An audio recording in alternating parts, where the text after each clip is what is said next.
mateso yanakwenda kuniletea wokovu. Ni kweli kabisa, kwa sababu mimi kabla sijapokea Kristo nilikuwa Muislamu. Nilikuwa na mateso na maumivu ya magonjwa katika familia yangu. Yaani kama kupatikana walau pesa kidogo tu, mtoto ataumwa. Na akiumwa, ukimpeleka hospitalini haponi. Ila ukipeleka kwa mganga wanapona. Kadiri ya kila na hela kidogo tu, ule mtoto anaumwa. Hii kitu kinaniumiza sana. Hivi kwa nini inakuwa hivi? Kama najiuliza, ila sipati jibu.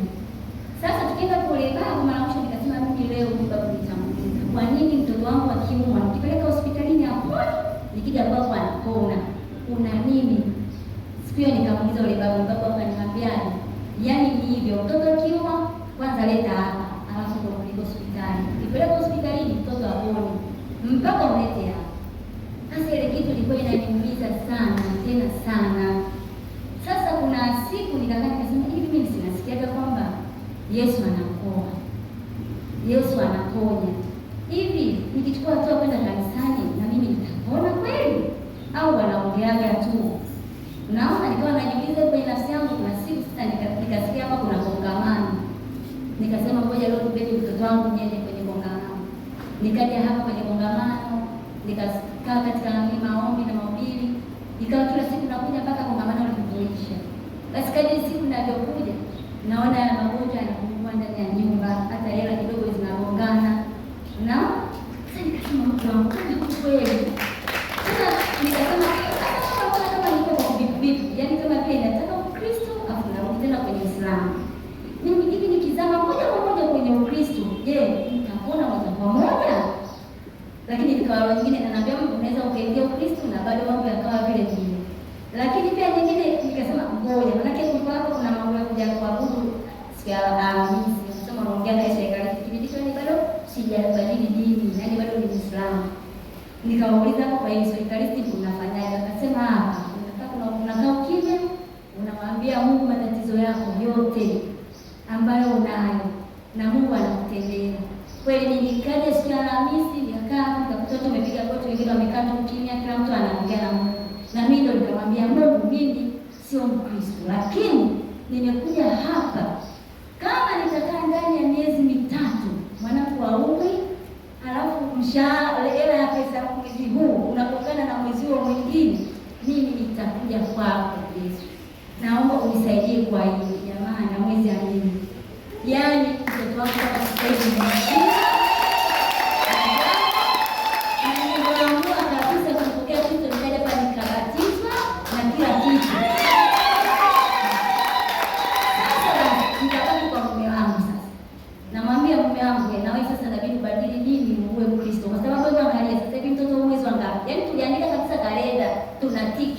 mwezi wa kwanza hajaumwa, hajaumwa. Namwambia Yesu, kweli nimeshaanza kuona. Na tiki kila mwezi na tiki. Baadaye nikamwambia Mungu, angalia, huu mwezi wa ngapi? Mwezi wa 3 tutapeleka mtoto kwa mganga wala nini? Huku ndo kwenyewe. Twende huku, akawa hataki, lakini mimi nikawa lazima kuja hapa. Kwa sababu sipokee Kristo leo ikaenda niuma. Yaani sipokee ile mwili wa Kristo kwa sababu si mume wangu leo, kwa sababu mimi Kristo alikubali kuishi na mimi hivyo, japokuwa mimi nimebadili, ile alikuwa sawa mimi tuishi hivyo, lakini mimi siji huko ulipoenda. Mimi lakini nikasema mimi sisemi na wewe, ngoja tu niendelee kuongea na Mungu. Mbona ili Mungu katenda? Nikawa nazidi kuongea na Mungu na yule mume wangu, hebu kwanza mbadilishe na yeye. Tuje kwako wote ili tuone matendo makubwa hapo. Wewe nakwambia nilikaa mume wangu dada siji miezi ngapi jamani, nikakubali mimi nipeleke, lakini kabatiza. Mungu akajalia tukafunga ndoa hapa kwa kanisa. Mpaka leo tunamshukuru Mungu, yaani kuuma mwanangu toka kimpa ana kuuma za kawaida, kwa sababu kuuma ni kitu cha kawaida, lakini sio kama mwanzo. Kwa hiyo mateso jamani tusiyakatae, lakini tumkimbilie Kristo.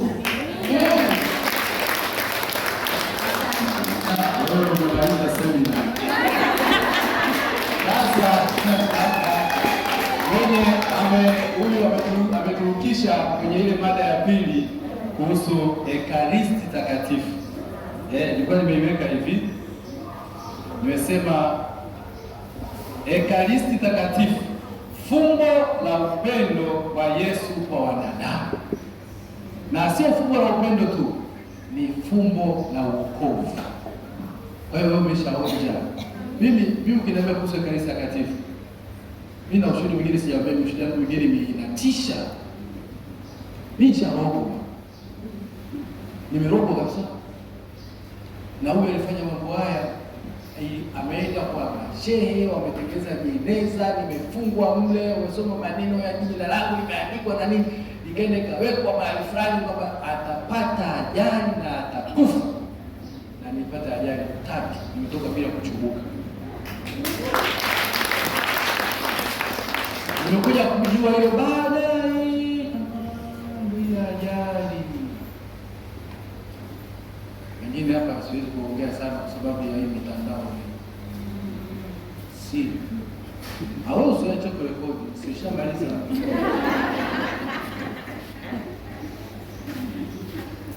Ekaristi Takatifu ina nguvu. Tena ina nguvu kweli. Ni Yesu yuko hai. Unajua, ninyi mnachukua kama ni Ekaristi tu. Unajua mwili wa Kristo, amina. Ongea na Yesu kwa imani. Kwanza yuko anakusikia. Yeye anajua kula kwako, anajua kuamka kwako. Anajua kula kwako, anajua shida zako zote anazijua.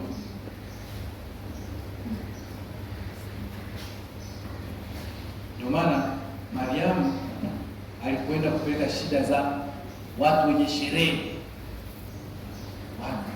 Hawana divai. Nimeandaa sherehe, alafu kinywaji kimeisha. Kuna sherehe au chakula, jamaa kapata ajali, bosi gari, chakula kimemwagika. Watu wakakuelewa. Wametoa michango yao. Hawakuelewi hata kidogo. Sasa inaonekana sio ile sherehe, watu walivamia, wine ikaisha yote. Watu wanasema eti wine ni divai, ilikuwa ni juice kakwambia. Wine is wine, juice is juice. Sasa wine ile ilikuwa wine njema. Ukienda kununua hizo wine za Trust Office nini zimetengenezwa zina miaka 3. Sasa ukinunua mwaka jana kichwa kinakuuma. Wangapi wanakunywa wine? Eti wote. Wewe tulikuwa nao hata mambo yao. Kuna wengine wakinywa wine imekunywa kichwa kimekuwa kinanyuma, ilikuwa haijaiva. Wine kama miaka 3, 4, 5 kuendelea inakuwa safi. Inakomaa. Ukinywa ile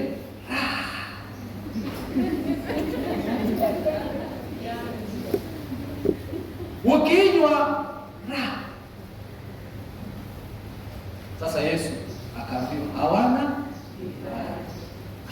Yesu unafikiri alikuwa hajui kama hawana divai? Si Mungu alijua tu hawa wameishiwa. Sasa ngoja nione watafanya nini.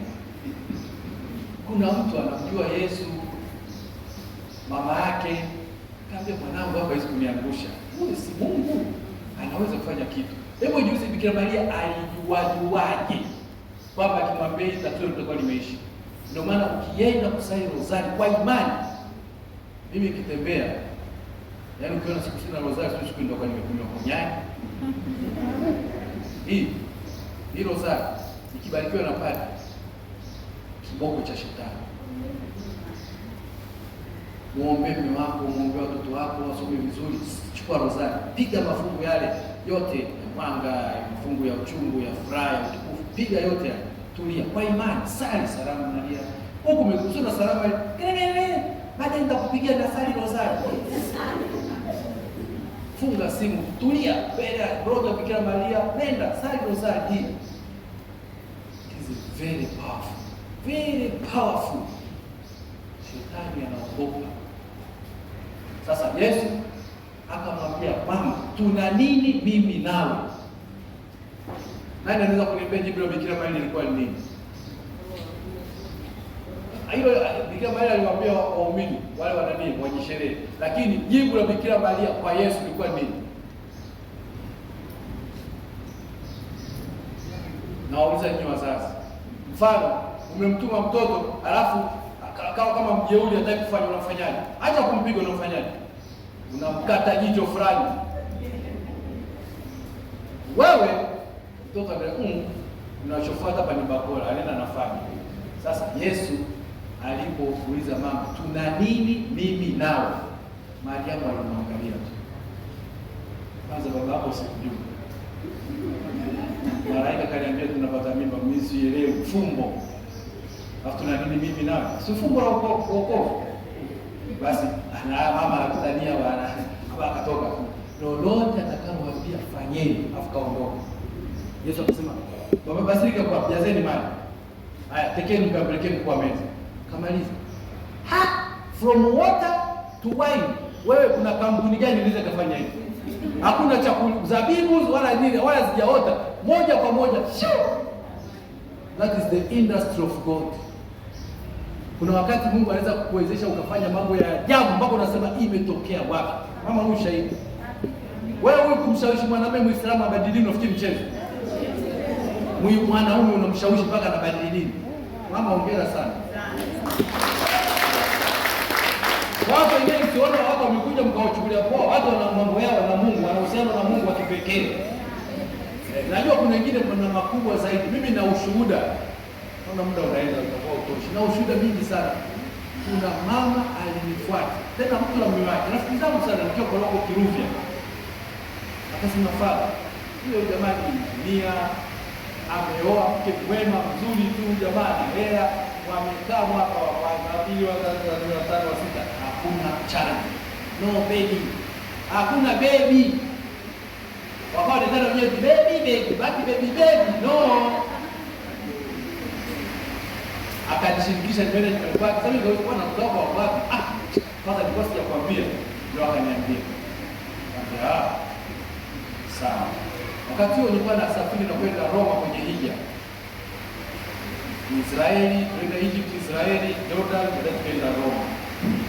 Sasa nikamwambia basi naenda, andika maombi yako. Naenda nayo. Naambia Kristo andikeni maombi.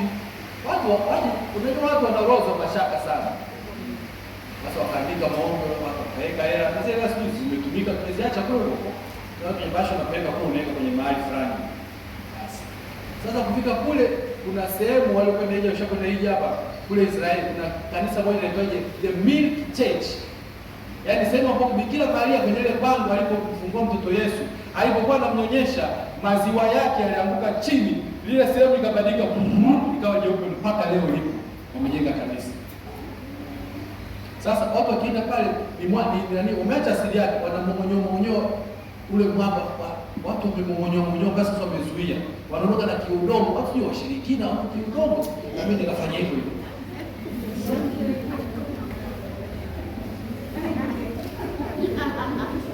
Nikamkumbuka yule mama, nikaja bwana.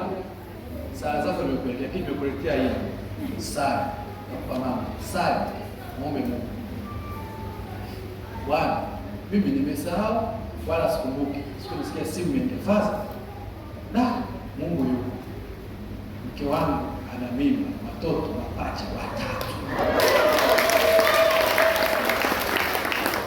Na watoto mpaka leo wana afya nzuri, wazuri 3. Nikamwambia, ukipiga tena 3. Akapiga tena nasikia 3. Sasa hapo unarudia, endelea sasa